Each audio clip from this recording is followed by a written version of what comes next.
Ito na yung sinaing na tulingan. At pa isang oras na sang nakasalang, nagdagdag na rin kami ng tubig.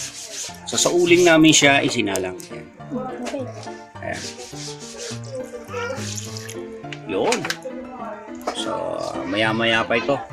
Kasi dapat dito ay parang sardinas. Ayan. Tulingan na parang sardinas. Mamaya tatawagin kita para kaiba na uli at tubig. Okay, balikan na lang natin mamaya ito. A few moments later.